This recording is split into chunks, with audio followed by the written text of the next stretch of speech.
The first time we sent a lockup crew was just weeks after they suffered their worst gang riot in history, and there was still tension in the air as our crew walked in through those gates. The riot, fought primarily between black and Hispanic inmates, lasted a little over 30 minutes.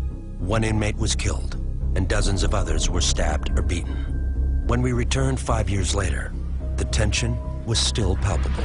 One of the interesting things about Pelican Bay is there really seem to be two systems of rules, the prison administration and then the rules of the gangs. And there's this constant tension between the two. It's like a modern-day Sparta. They have trained themselves mentally, physically, for a wartime situation, and it feels like a war. It feels like a wartime prison, Pelican Bay. Correctional staff told us that when it comes to battling gang activity, they're fighting a system that starts long before inmates arrive in prison. They're convinced that at early ages, you know, at 8, 9, 10, 11 years old, that the gangs are the way to go. Such was the case with Epi Cortina. He joined a street gang at age 11. It led to a 16-year-to-life sentence for murder. I've been basically Pelican Bay raised. Been up here going on 14 years. He'd been in prison since 19.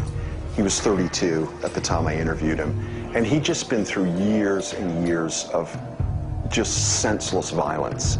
After his arrival at Pelican Bay, Cortina, like many other Hispanic gangbangers from Northern California, joined a prison gang known as La Nuestra Familia. I walked into a war atmosphere, and I was all for it. You know, let's go. Strapped on the boots, and let's go. So 3 months after coming to Pelican Bay, I was assigned squad leader. Because squad leader is, you know, I'm in charge of educating other people on the bonds, the format, how to make knives, how to stab people, you know, where to stab people, what would be the best times, exercising, and making sure everybody's, you know, following the guidelines of our game, right? I almost felt like it must have been what it was like 10,000 years ago, when you have this almost tribalism, and you have to rely on your clan for protection. People would get stabbed, you know, because the mentality that we had out here and the way we train people within our own gang is that the only time you should be fighting, using your fists, is to defend yourself. Either than that, when we're attacking somebody, you're going to come at them with a knife, period. Because, you know, it's better to do something right the first time than having to go back and do it a second time. This here is a sampling of the type of weapons that we do find here at Pelican Bay. Some of these are made out of files, nails. Here's a ballpoint pen with a sophisticated spear tip at the end of it. Like when they don't have access to metal stock and that sort of thing, they'll resort to plastic or wood. And here is a real good example of what they can make out of just plastic. Plastic weapons were for emergency situations. If we're going to stab somebody, we're going to come at you with steel, and to make sure we do the job correctly. Traditionally, what inmates like to do is come out and stage weapons on the yard to be used in assaults later on. So periodically, we search the yard. Our cameras followed along as officers searched the Pelican Bay yard for buried weapons. There's something down here. Let me know if you run into any problems with it at that time.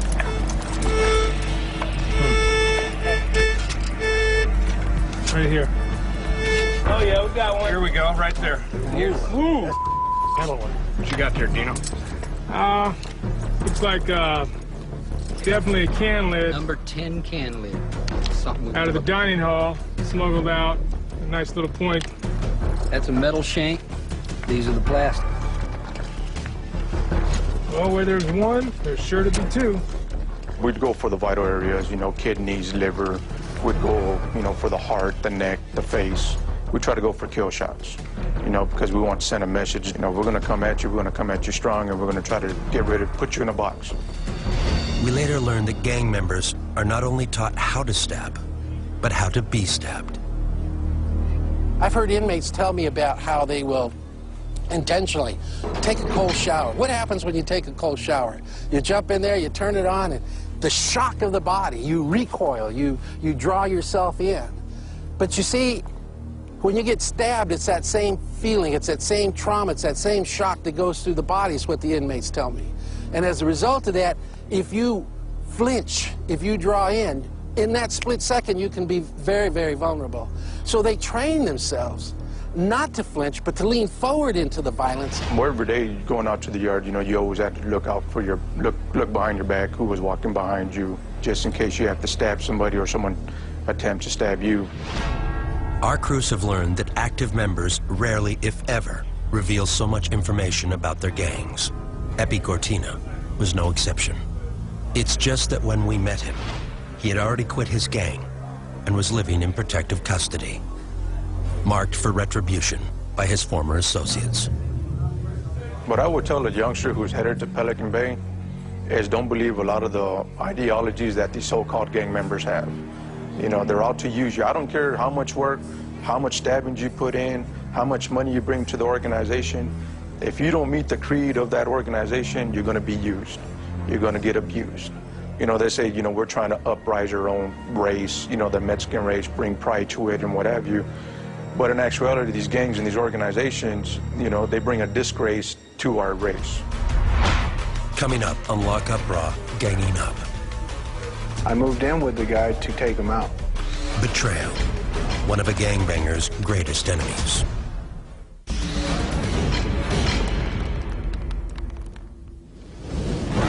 California State Prison Corcoran has one of the largest populations of dangerous gang members of any prison on the West Coast.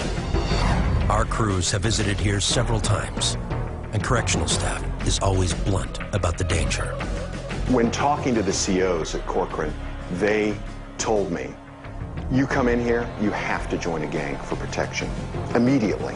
When you come to the prison, you have to join a gang. You have no choice. It's a must. The prison cannot protect you from the other inmates. It's an incredible admission. So you have to have that backup from your other races that are out here. Whatever race backs you up, you need to be in their gang because you have no protection. You're on your own and anything can happen to you. Correctional officers know anything can happen to them as well. I'm very well aware that the gangs can reach outside these walls, may hold them in, but it doesn't hold in their power, the things they can do. I keep my family business to myself. I don't go to areas in the public where I know gangs are known to hang out. I avoid those locations. The dangerous time out here for us as officers is when we know that there's tension between two races.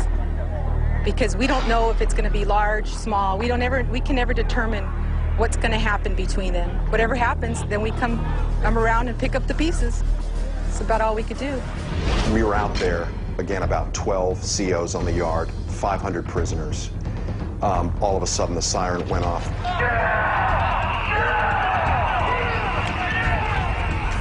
There was a fight in a part of the yard. I looked up. The guards were hanging out of the towers with their rifles. I looked around, 500 inmates sprawled on the dirt. So I just did a huge swan dive, was chewing dirt myself. And then I looked up, and my sound man, my cameraman, and my young assistant woman producer were all standing up still doing their jobs, still recording everything while I was flat on the ground with all the other inmates. And as I walked around after that, some of the guards were calling me belly flop.